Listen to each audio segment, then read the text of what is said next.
wa ta'ala. Alhamdulillah, monggo kula panjenengan tansah muji syukur dumateng Allah Subhanahu wa ta'ala.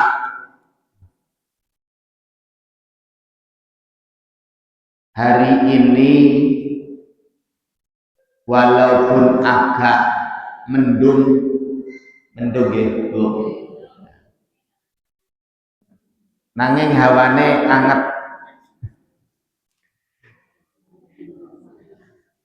Anget napa atis? Anget nggih. Alhamdulillah, sebab wis sarapan wis ngopi dadi anget. Bapak Ibu hadirin wal hadirat rahimakumullah, hari ini kita akan melanjutkan kajian tafsir kita surat Ali Imran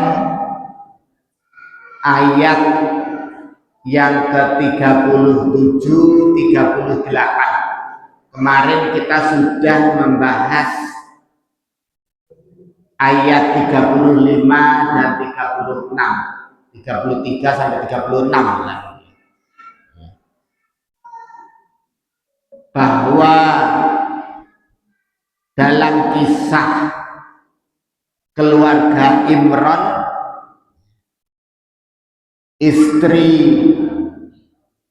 Imran bernazar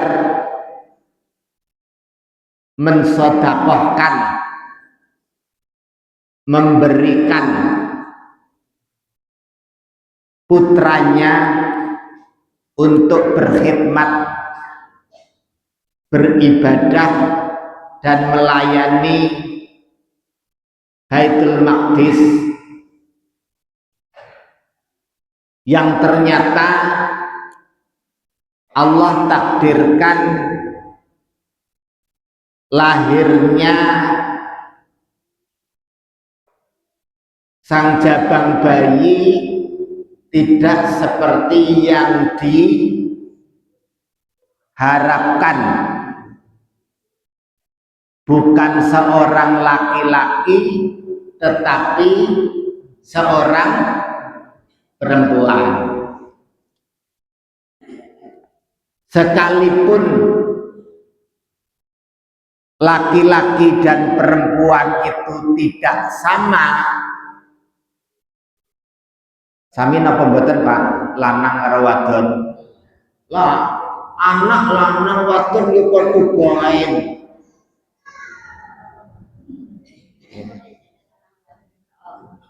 Anak laki-laki sama anak perempuan ya sama saja. Itu yang ngomong ngapusi awake dhewek. Nggih Bu. Yang ngomong laki perempuan itu sama saja, aslinya Pak itu membohongi dirinya sendiri.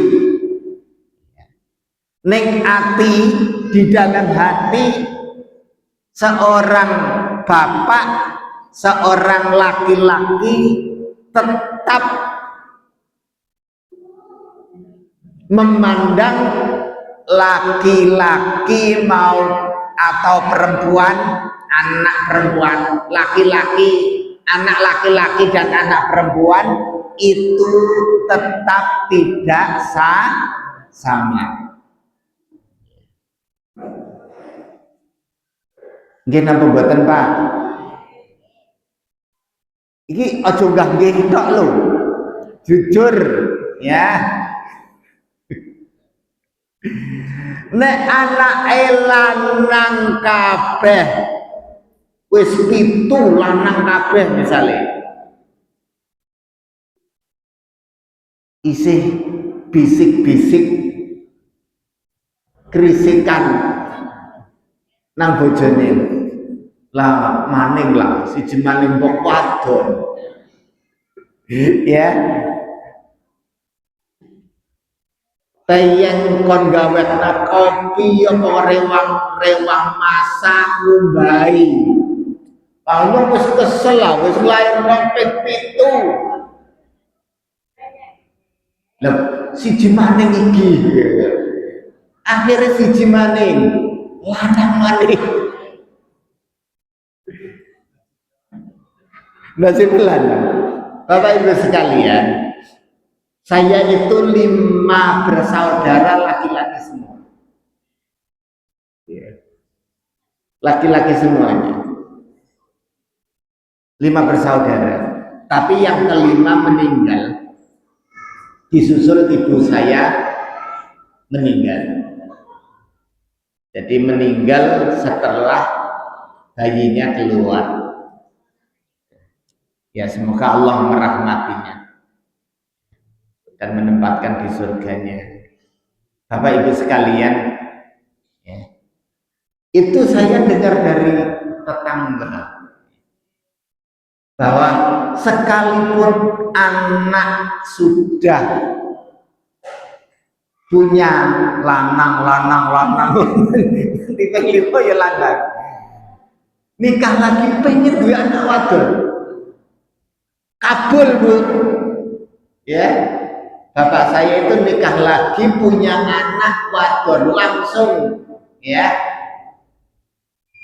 stop wis siji bae.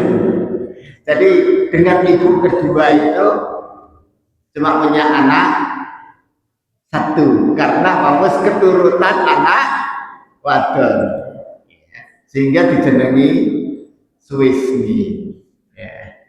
Wismi karena ibu saya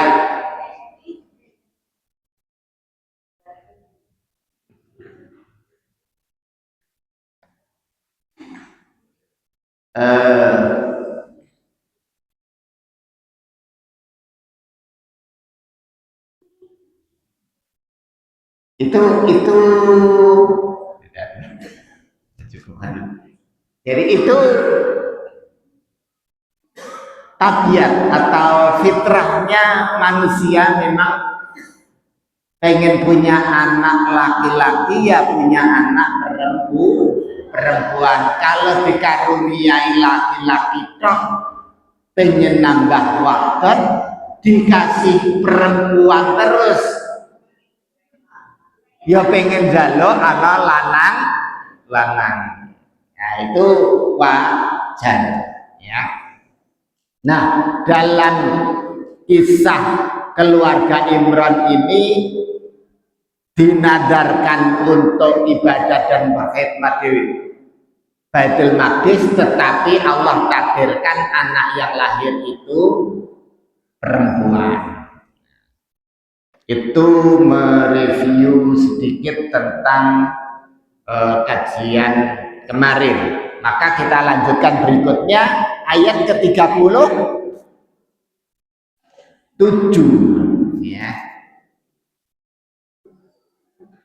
Ke-37, 36 nanti ada yang masih saya singgung dalam penjelasan ayat ke-37 ya.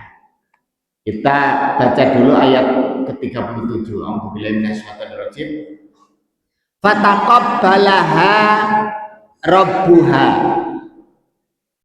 mangka panjenengane Gusti Allah nampa kanthi penampen sing becik dikabulin hasanin, kanthi penampen sing becik. Anaknya Imran ya yang dinadarkan oleh ibunya, dinadarkan oleh istrinya Imran diterima oleh Allah. Fataqabbalaha rabbuha biqabulin hasanin. Gusti Allah nampak kanthi penampen sing becik. Wa ambataha nabatan hasanan. Wa ambataha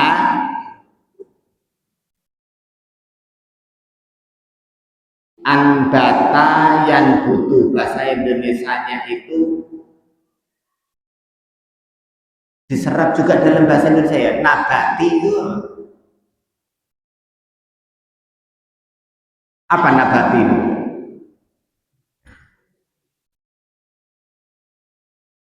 Nabata yang butuh niku tumbuh. Nabati yang dari tumbuh-tumbuhan ya. Kalau anbata menumbuhkan, mengembangkan ya. Jawabannya apa nih? Wa anbataha nabatan hasanan. Gusti Allah gedekna. Lho sing gedekna anak kula panjenengan jadi Gusti Allah kok wong tuane sih?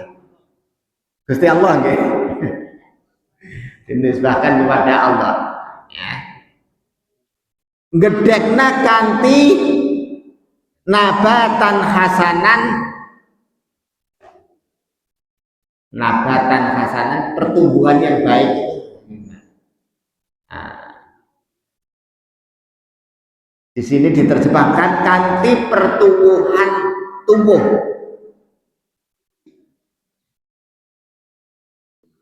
Pertumbuhan sing apik. Wa kaffalaha Zakaria lan masrahna pangreksane apa jenenge ngrumat niku lho. Ngrumat niku napa? Ngopeni ya. Kafalaha Zakaria di pasrahna ngrumat ngopeni atau reksa maring Zakaria. Kullama dakhala 'alaiha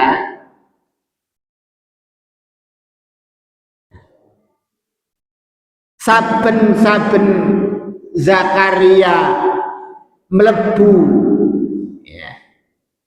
Kullama dakhala 'alaiha Zakaria al-mihraba mlebu nemoni nek mihrab. Mihrab niku napa? Nek masjid ini mihrab ini nggih. Ya.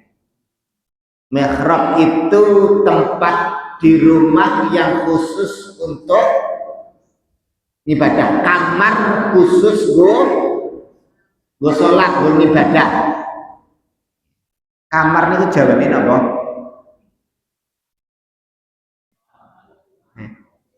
Mriki wonten bahasa Sentong.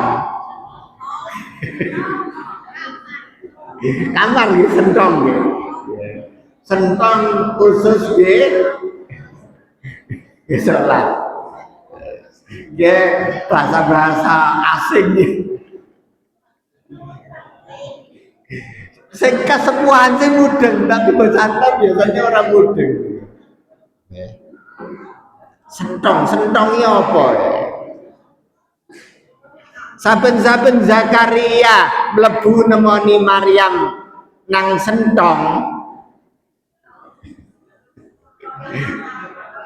Mihrab.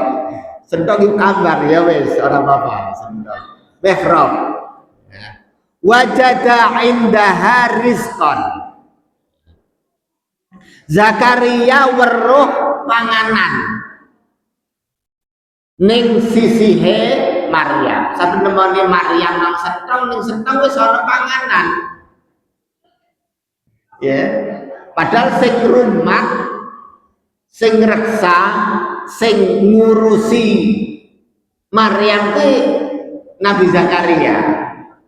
Tapi saben mlebu sentong mihrab ya, mesti weruh ana panganan ning kono. Banjur ngucap ya. Kala dheweke Zakaria ngucap, ya Maryamu,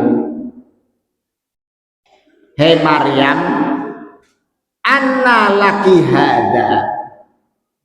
Anna, kata anna ya. Anna itu saya pernah belajar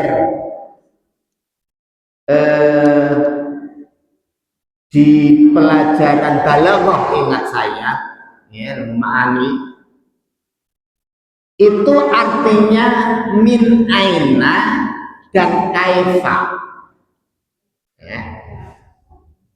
Maksudnya min aina berarti dari mana? Kalau kita terjemahkan dari mana? Anna laki hada he Maryam, panganan kiye sekang endi? Ya.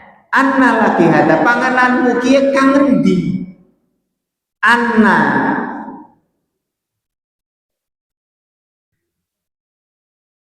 pangananmu kiye sekang endi? Nek diterjemahna anna itu dengan terjemahan kaifa, bagaimana, berarti pripun? Pangananmu ki kepriwe kowe oleh kepriwe kowe oleh panganan kiye? Loh kok bisa ana panganan? Anna laki hada, sekang ngendi panganan kiye? Qalat kiyambake Maryam jawab, huwa min indillah, panganan kiye kang Gusti Allah. Innallaha satemene Gusti Allah yarzuku mayyasha, paring rezeki maring sapa bae bighairi hisab, tanpa hitungan. Tanpa hitungan itu kalau di dalam tafsir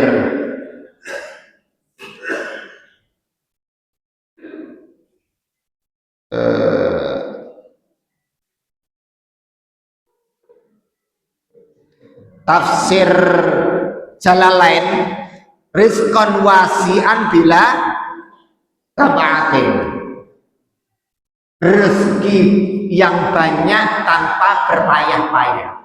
Di tafsir Taisirul Karimir Rahman, tafsir Kalamul Manan, enggak keliru tadi ya. Itu bighairi hisab itu bila kasab, tanpa usaha ya. Berarti satemene Gusti Allah paring rezeki maring sapa bae sing dikersakna Gusti Allah bighairi hisab, tanpa hitungan utawa tanpa usaha, tanpa wong mau usaha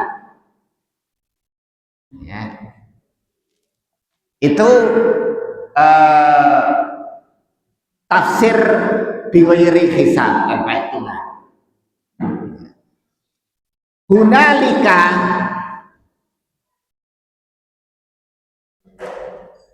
apa hunalika? Hunalika itu di sana apa bahasa ini nama? Di sanalah. Bahasa Jawa ini nama? Hunalika da'a Zakaria robbah, ya nengkana Zakaria donga nyenyuwun maring pangerane. Kala Zakaria ngucap, Robbi, duh pangeran kula, habli min ladunka dzurriatan thayyibah, habli paringi kula dzurriatan thayyibah, keturunan ingkang sahe.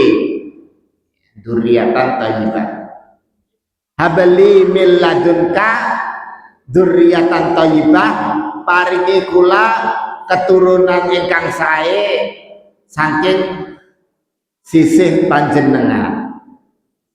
Innaka sami'ud du'a, sejatosipun panjenengan maha midhanget datang penyuwunan.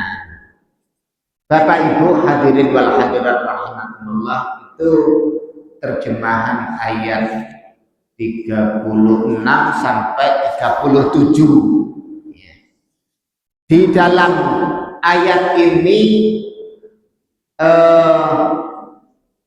sekilas menjelaskan tentang satu, ya.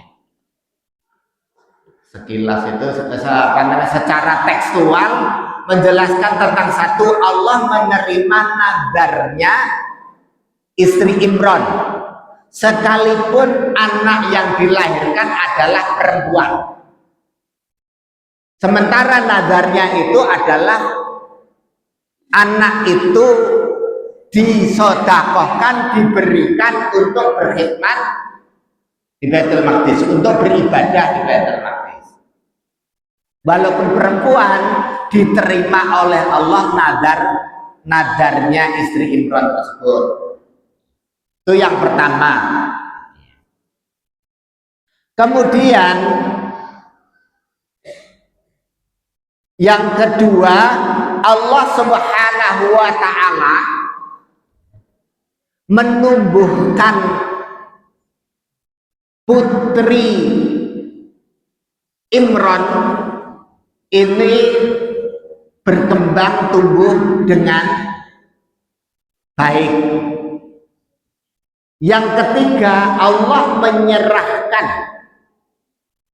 urusan merawat Maryam kepada Zakaria. Zakaria itu paman, nah begini, suami dari bibinya Maryam. Suami dari bibinya itu gimana? Maryam punya bibi, nah dia suaminya, ya. Itu Zakaria, ya, Nabi Zakaria.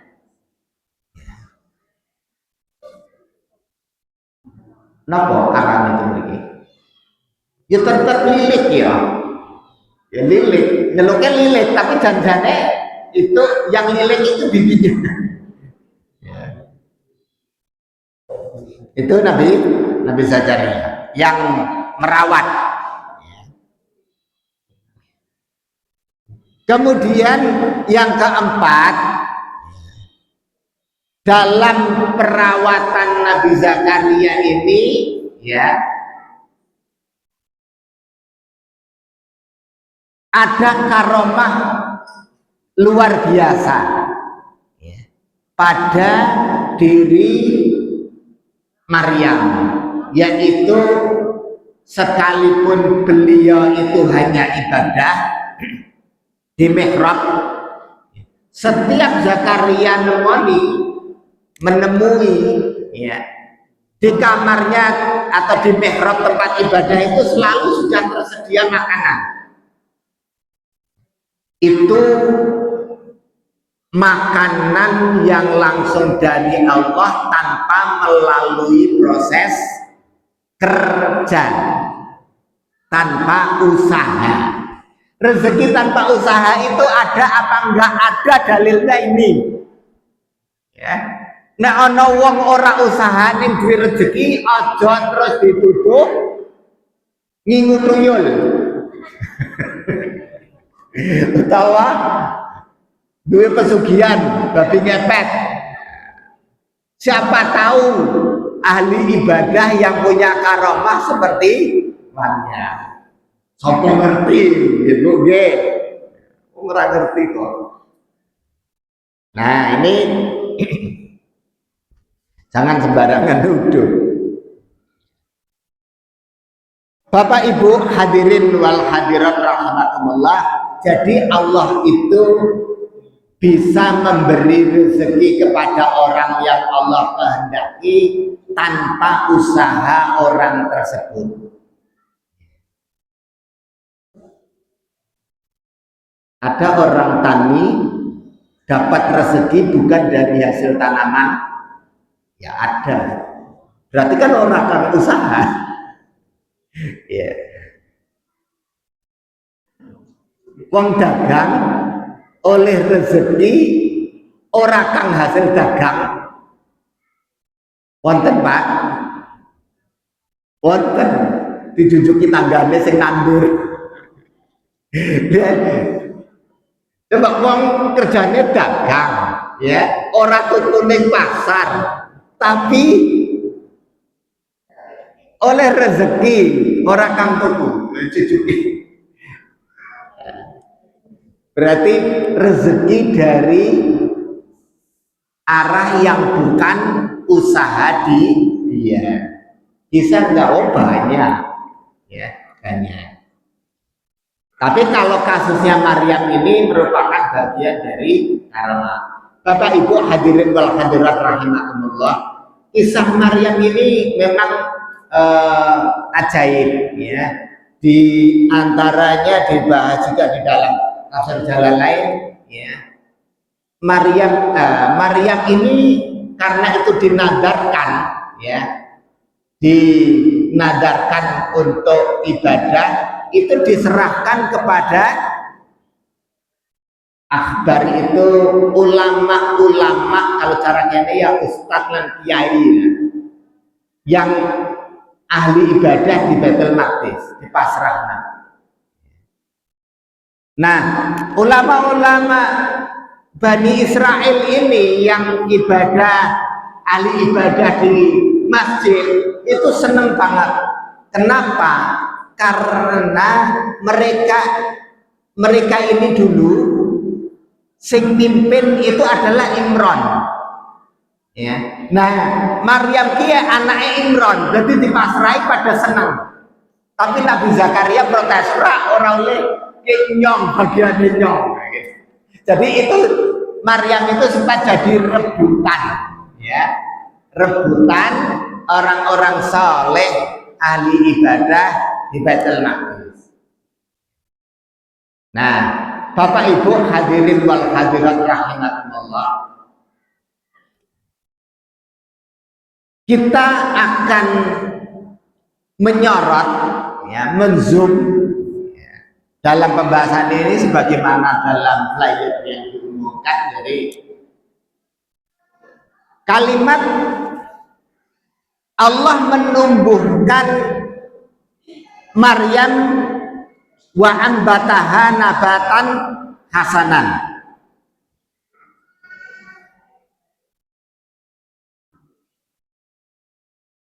Yang kalau di dalam tafsir Jalalain itu disebutkan ansa'aha bi khuluqin hasanin. Allah menumbuhkan Maryam ini tumbuh kembang menjadi orang yang berakhlak baik. Tapi di dalam tafsir-tafsir yang lain disinggung lebih daripada itu, karena Allah juga menyerahkan proses merawat Maryam ini kepada Nabi Zakaria. Apa di balik kisah ini? Ada sisi pendidikan yang luar biasa untuk kita ambil pelajaran dari kisah Maryam, bagaimana mendidik anak menjadi ahli ibadah. Pengen apa mboten Bu? Gadah lari sregep ibadah, sregep melu pengajian, sregep mangkat maring masjid, sregep sholat, sregep maca Quran. Aja mung pengen tok, ana konsekuensine. Jadi tidak hanya ingin menyombong orang sregep ibadah tak, ya kita coba mari kita telusuri, ya, kita telusuri bagaimana rahasia pendidikan anak dari kisah Maryam ini. Bapak Ibu hadirin wal hadirat rahimakumullah, Kalau kita itu menyisir atau melihat dari ayat sebelumnya, Allah Subhanahu wa taala mengatakan walaisal dzakaru kal unsa, ayat yang ke-36. Secara tekstual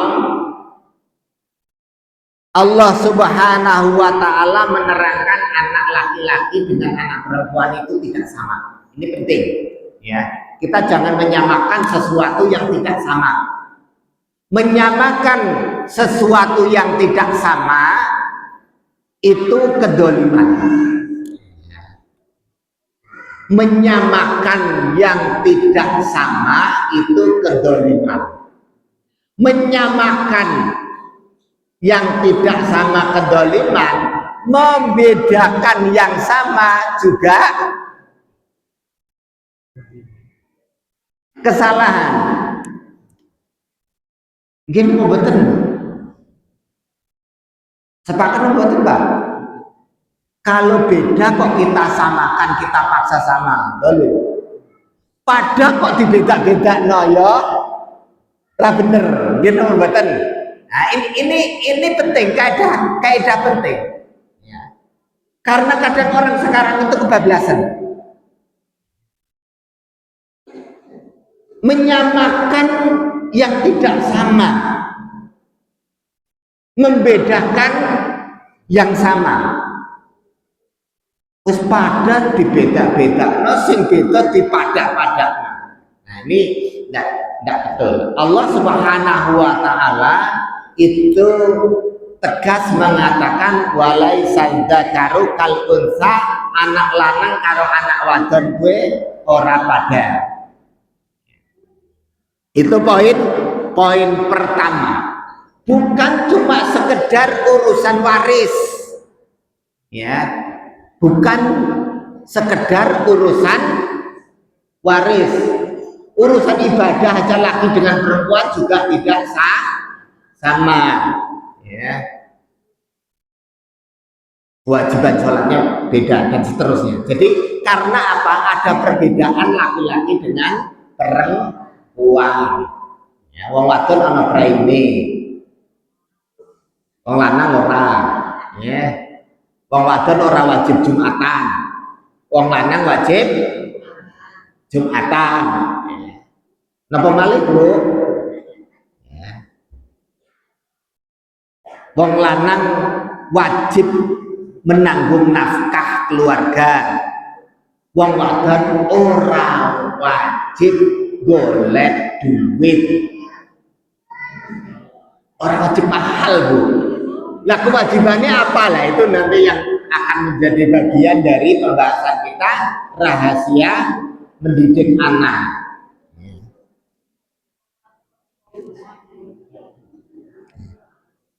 Ini tadi saya kutip dari Taisir Karimir Rahman fi Tafsir Kalamul Manan. Di samping itu ayat-ayat ini menunjukkan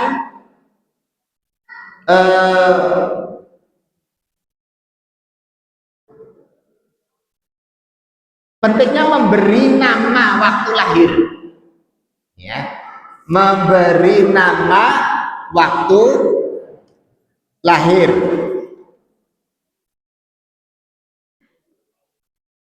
Ayat yang ke-36, wa inni samaituha Maryam, dan aku menamainya Maryam, anaknya diberi nama Maryam. Ya. Kalau punya anak dikasih nama yang baik, jangan mengasih nama yang tidak baik, apalagi tidak dikasih nama. Nah, bingung, dikasih nama yang jelek, anak nanti jadi minder, ya, anak menjadi tidak baik. Nah, ini berhati-hati dalam memberi nama. Kemudian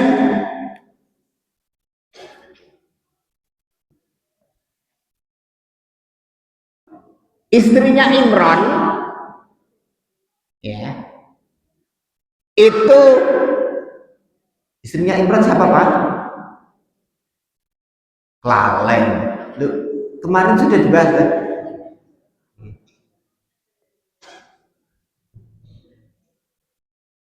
Hana. Kalau di sini ucapannya Hana ya. H, tulisannya H ya. Hana. Hana kalau sini ucapkannya ya. Itu memberikan doa untuk anaknya. Nah, ini cocok untuk ibu yang mau punya anak. Wis duwe anak ya ora apa-apa. Ya, ora apa-apa. Doanya dicatat, Bu. Ya. Doanya adalah inni u'iduha bika wa dzurriyyataha minasyaitonir rajim. Ya Allah, aku mintakan perlindungan pada Engkau untuk anakku dan keturunannya. Berarti yang kok putune nyongkro anak-anake kabeh. Jadi Maryam itu didongani ibune. Susahnya bocah siki awalnya rumah tangga apa gelem kawine ora gelem kewajibane. As pokoknya wis meteng ya manak lahir wis rampung. Padahal dia harusnya itu ndongani anake.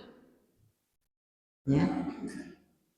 Nah, doa yang diberikan Hana kepada Maryam, kepada putrinya Maryam, itu adalah doa perlindungan dari gangguan setan.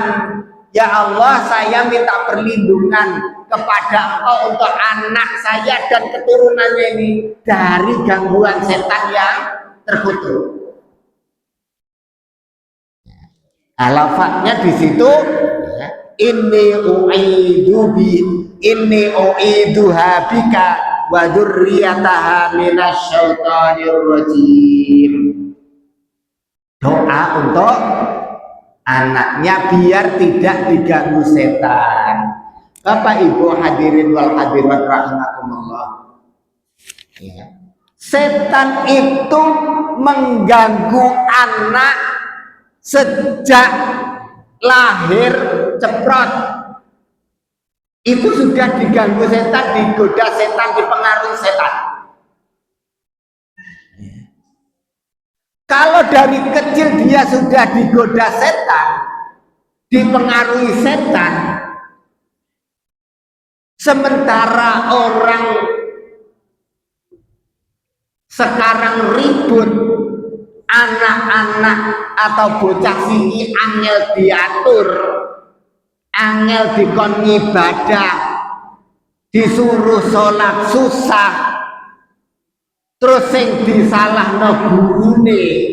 Mas sekolah ora bener ya gurune ra iso didik. Padahal dapat gangguan setan, digoda setan, dipengaruhi setan itu kawit bayi cenger. Bayi cenger nggih mriki nggih. Lahir cenger. Nah bayi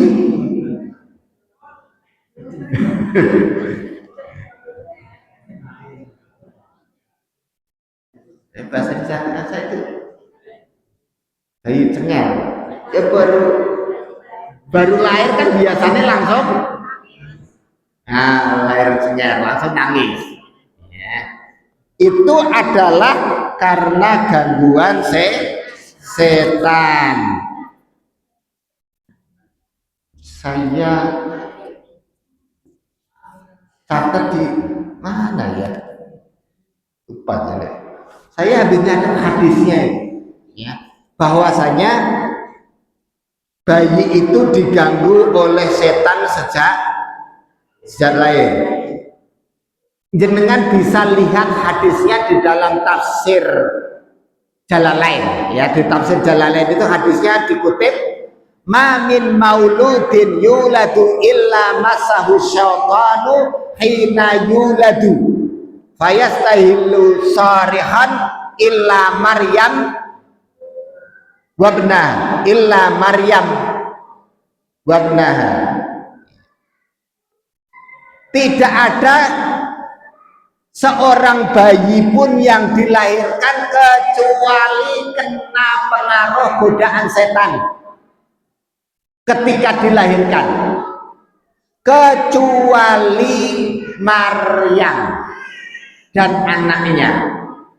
Maryam itu tidak bisa diganggu setan, nggak bisa dipengaruhi setan. Begitu juga anaknya Maryam tidak bisa diganggu dan dipengaruhi setan karena kena doa ibunya. Ya, karena wis didongakno ibune dhisik.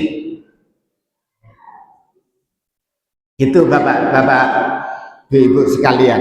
Ya.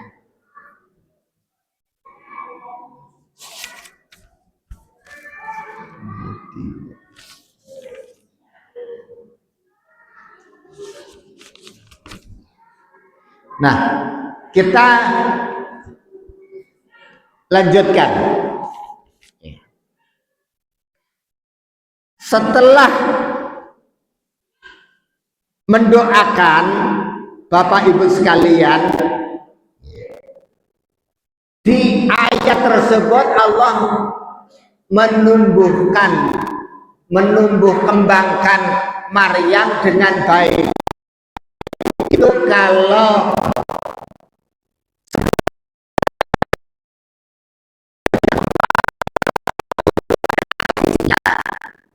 parasnya dan akhlaknya. Ini yang kemudian nanti menjadi penting dalam proses pendidikan anak di usia 0 sampai 2 tahun. Kemudian wakafallah Zakaria, Allah serahkan untuk merawat, mengurusi, ngereksa, itu adalah Nabi Zakaria. Bapak Ibu sekalian, gini, ini ada sedikit perbincangan ya, saya ingat karena mengelola lembaga pendidikan, pernah ngobrol-ngobrol dengan donatur ya. Saya ngajukan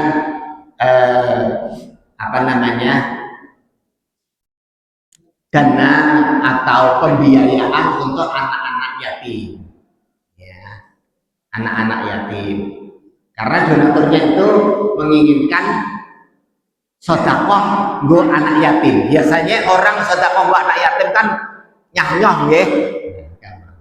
Saat saya pengen yang yatim, saya bilang, Bu, kalau yang yatim paling cuma ada berapa, tapi kalau gimana kalau yang miskin? Enggak usah yang yatim.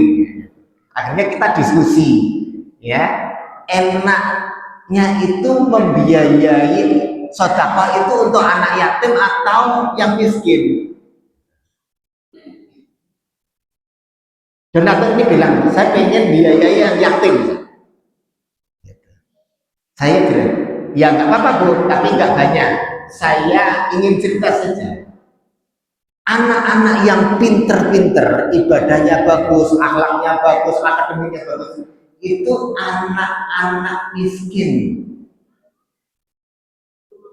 Ya tapi kan utamanya yang bisa, gitu. Ya nggak apa-apa.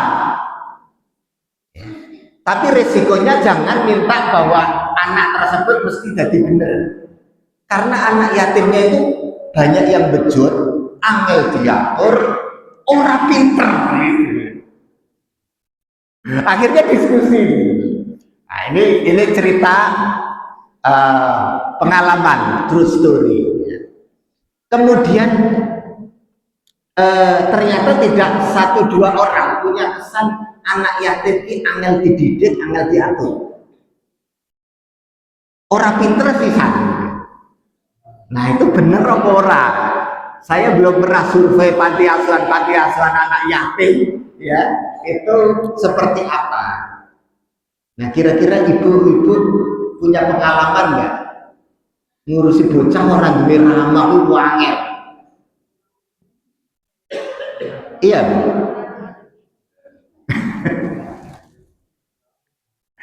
Ya. Image guru-guru atau pengasuh bahwa anak yatim itu angel itu seperti menjadi image negatif terhadap anak yatim itu si angel. Ada donatur yang bilang saat anak yatim pancen umumnya angel, biaya anak yatim kadang kayak kubatok, tapi mungkin itu ujiannya, makanya pahalanya surga sebab angel. Yang boh gitu ya. Terlepas dari itu, saya mau sampaikan begini Bapak Ibu sekalian, ya. Setelah baca tafsir ini, persepsi itu sangat gugur. Tidak ada kamusnya dalil untuk mengatakan anak itu susah diatur karena tidak punya bapak.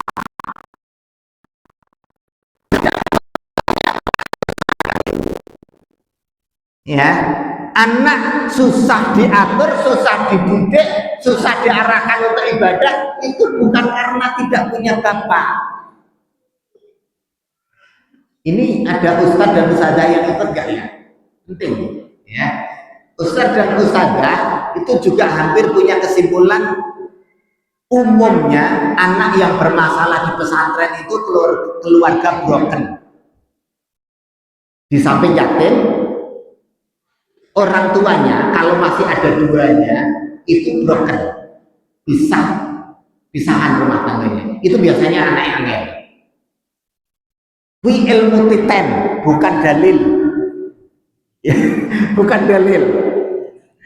Yang membuat anak susah diatur bukan persoalan ada apa tidak ada orang tuanya, tapi kula panjenengan yang diberi oleh Allah, orang tua itu mendampingi kita terus tumbuh kembang kita menjadi dewasa, itu nikmat yang luar biasa, ya, perlu disyukuri, harus disyukuri, itu penting. Tapi saya ingin menyampaikan bahwa dalam pendidikan anak itu adanya orang tua bukan jaminan, bukan di situ letaknya, ya. Faktor yang urgent dalam tumbuh kembang atau pendidikan anak.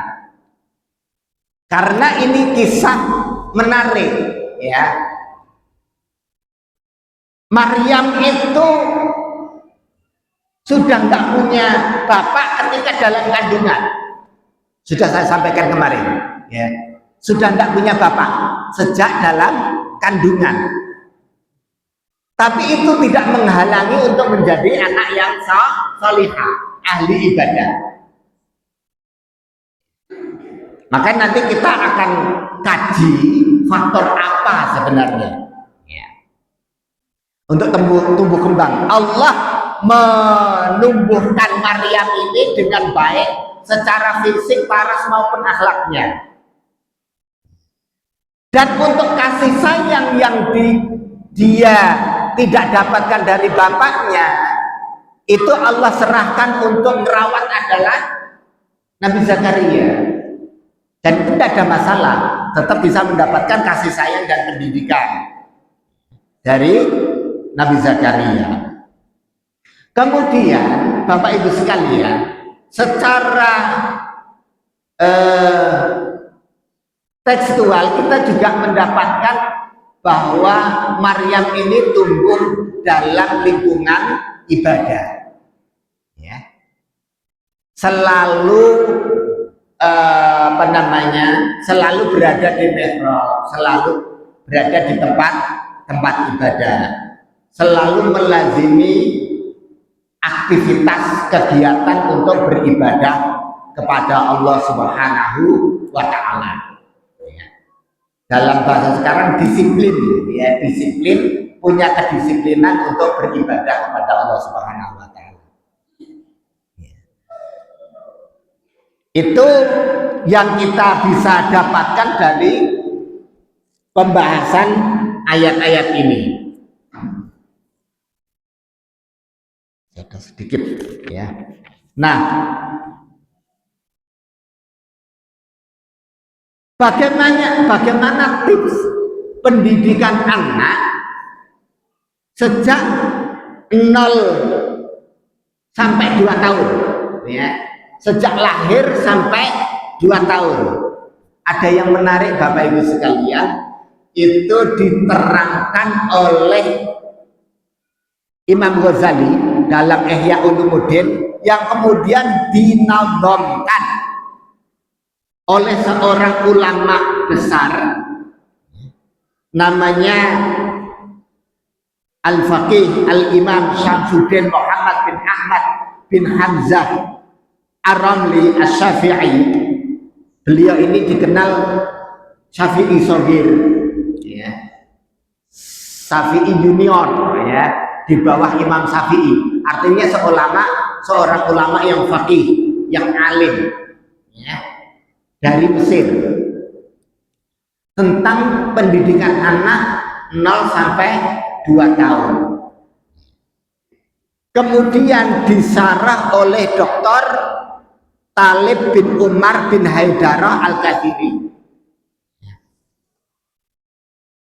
Apa poin-poin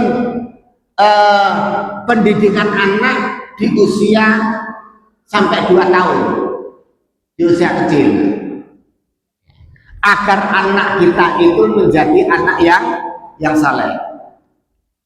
Satu, al-ihtimam bihadanatis sobi, perhatian tentang pengasuhan bayi. Kunci dalam segala atau semua proses pendidikan adalah hadhanah, pengasuhan, pola asuh. Pola asuh, mengasuh itu ada 2, al-hifdzu wa riayah, menjaga dan merawat ya, menjaga dan merawat bayi. Jadi kalau anak generasi sekarang itu mengusung gagasan free child, hidup tanpa anak, gelem kawin tapi ra gelem duwe anak, maka ini musibah ya, musibah besar.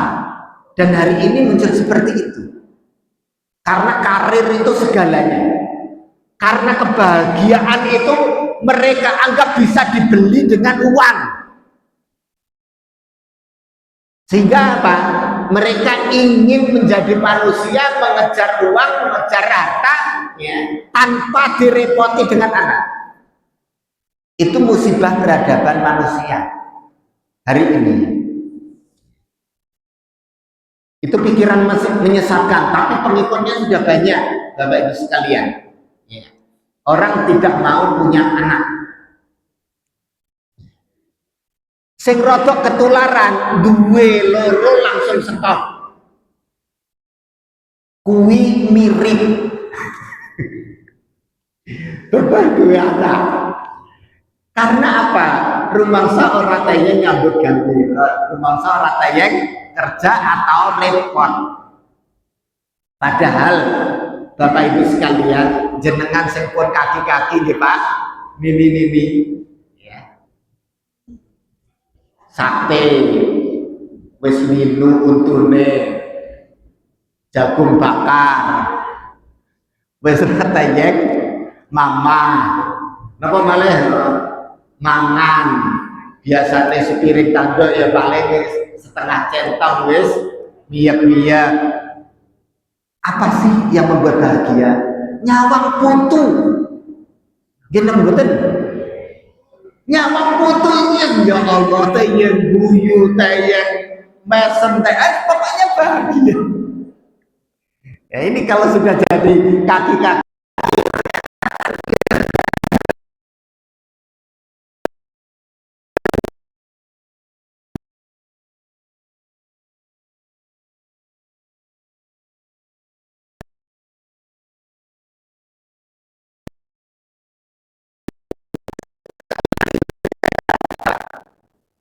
Kedua, al-i'tina bi irdaihi. Sungguh-sungguh komit dalam urusan menyusui. Dalam menyusui ini ada beberapa poin Bapak Ibu sekalian. Satu, murdiatun sholihatun fi qauliha wa fi'liha. Sing nusoni kuwi sholihah. Dadi ibu kudu sholihah. Sholihah ya berarti rajin ibadah, ngomong bener. Sholihah dalam perkataan, sholihah dalam perbuatan. Nek ora nular ke anake angel diatur kon ibadah susah. Dieling-eling yo jenengan pas duwe bayi kuwi ibadahe ngene. Ya. Ini masalah penting. Kedua, ketika nusoni mutawarriatun fi akliha, warok hati-hati urusan mangan. Nek nusoni karena bayi nggak bisa makan, satu-satunya sumber konsumsinya adalah air susu. Ibunya harus hati-hati urusan makan ya. Sampai disapih urung sampai wis meteng maneh. Ketiga, atau amul halal, disiplin makan yang halal-halal ya. Kenapa seperti itu Bapak Ibu sekalian? Nah ini kata beliau ya, ad-dab'u tabi'ut ta'am, tabiat anak ngikuti makanannya. Sampai saya heran ya, sampai disebut itu dalam manzumah di sarah itu, yang sering makan kambing anaknya kok soft, lembut, apa jenenge wedhus itu kan di nganu gampang ya, di manut. Tapi nek senenge makan daging onta, bocahnya keras ya, tegas, nah gitu. Ad-dab'u tabi'atut ta'am, tabiat anak ngikuti jenis makanannya. Nek mangane mendoan, ya mungkin lebih ora ngerti.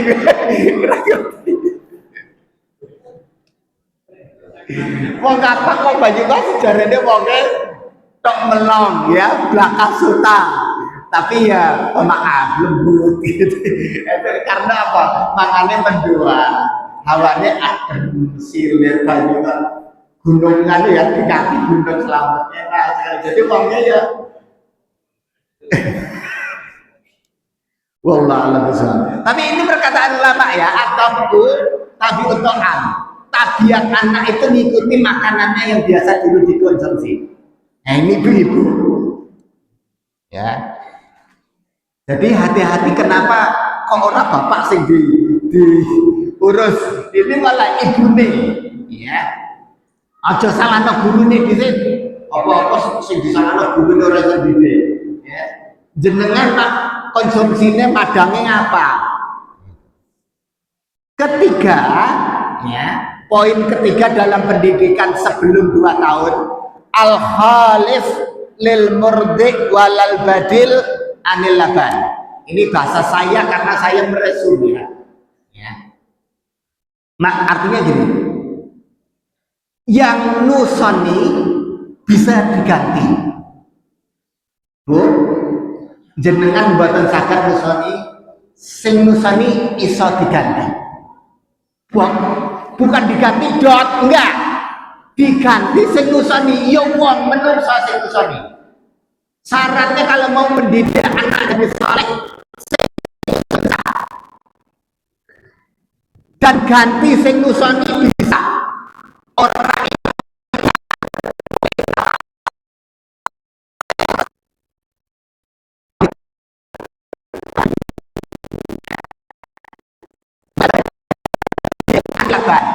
tapi untuk nutrisi susu tidak boleh ganti. Sing nusoni iso ganti tapi susu ora oleh ganti. Kudu susu. Ini saat tekankan ya. Orang bisa ganti merek susu kaleng. Enggak saya sebut lah ya. Orang ya. Tidak bisa ganti jenis susunya. Harus susu ibu ASI. Itu. Kenapa? Itu diulas juga oleh ulama, ya. Dibahas. Jadi saya katakan bahasanya untuk yang musoli boleh diganti orang, tapi untuk asupan nutrisi tidak boleh ganti. Tetap harus susu. Ya. Wes ngono sing bisih pengen duwe anak utawa pengen anake saleh ya arep tukar karo bojone sing lanang monggo diskusi ning omah. Pengen anak saleh apa ora? Nah, pengen saleh ya wis pengen ning omah, nyong sing kerja boleh gitu. Ya.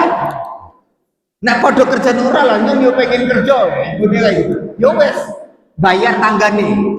Ya, ustadzah sing salihah PPP konusoni dibayar ya sing ahli ibadah ngomong tok bayar ya apa maneh karo nusoni. Ini tidak saya urai karena waktunya hampir habis. Yang keempat at-ta'widu ala nidom. Di usia 0 sampai 2 tahun itu ternyata sudah dididik disiplin dengan keteraturan, dididik disiplin, ya. Disiplin untuk teratur. Apa itu? Satu, teratur memberi ASI, nusoni.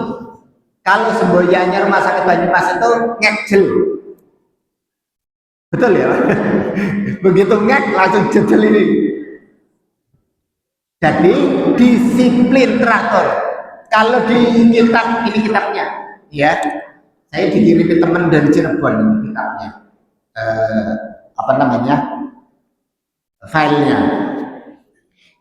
At-ta'widu ala nidam itu lirrobo'ah, disiplin waktu nusoni, dan liqodo'il hajah, disiplin waktu buang hajat. Anak itu kan nek orang nusu pipis sudah. Kalau ini saya juga agak coba ya kita berani kritik ya, coba saya berani kritik. Ibu-ibu sekarang itu nggak mau pakai popok lagi, pakainya pampers. Resikonya pakai pampers tidak mensucikan anaknya di saat tipis. Karena apa?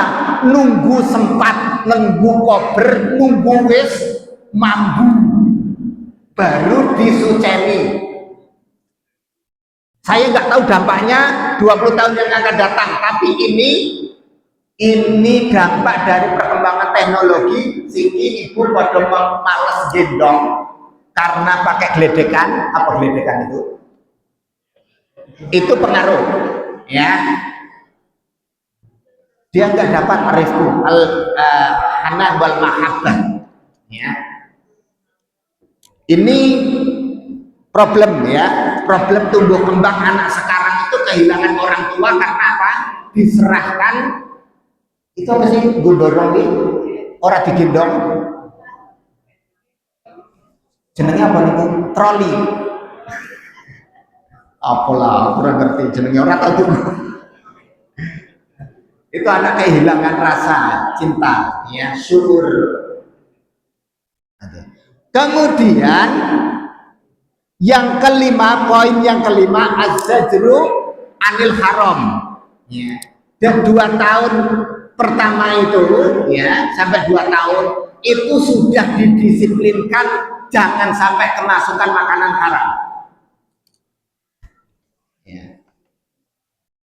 Itu 5 poin menambahkan poin-poin yang kita bisa dapatkan dari ayat tersebut, seperti mendoakan, memberi nama yang baik, kemudian merawat walaupun diberikan kepada orang lain ya. Kalau Maryam itu diamanahkan kepada Nabi Zakaria, diberikan kepada orang lain untuk merawat, nggak apa-apa ya. Kalau diserahkan misalnya kepada guru-guru di pesantren, menurut saya nggak ada masalah pendidikan itu. Jangan terkecoh begini, anak malah diserahkan kepada pesantren, dibuang ya.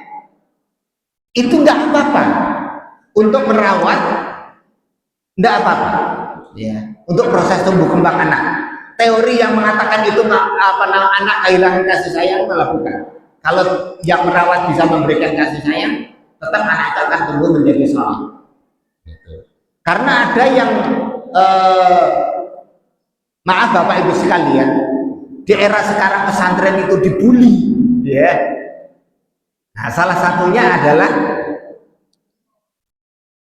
menyerahkan anak untuk dipercayakan kepada pesantren. Itu dianggap membuang anak.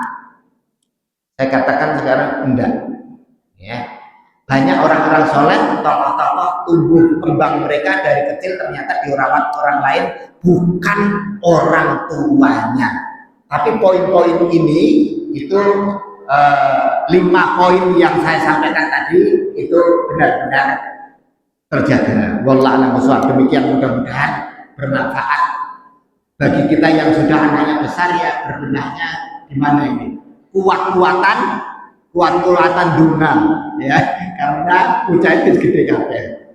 Mudah-mudahan Allah memberikan, mengaruniakan kepada kita semuanya dzurriyyatan thayyibah, anak turun yang baik, anak turun yang soleh dan solehah. Amin ya rabbal alamin. Bila taufiq wal hidayah. Wassalamualaikum warahmatullahi wabarakatuh.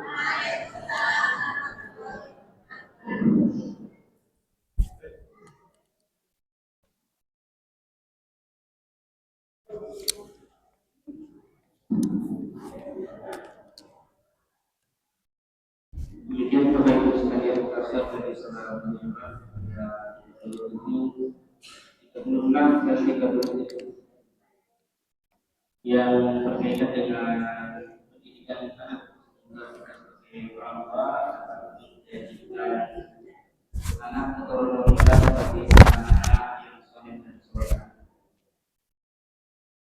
Kita tutup dengan ini kajian kali ini dengan bacaan secara Assalamualaikum warahmatullahi wabarakatuh.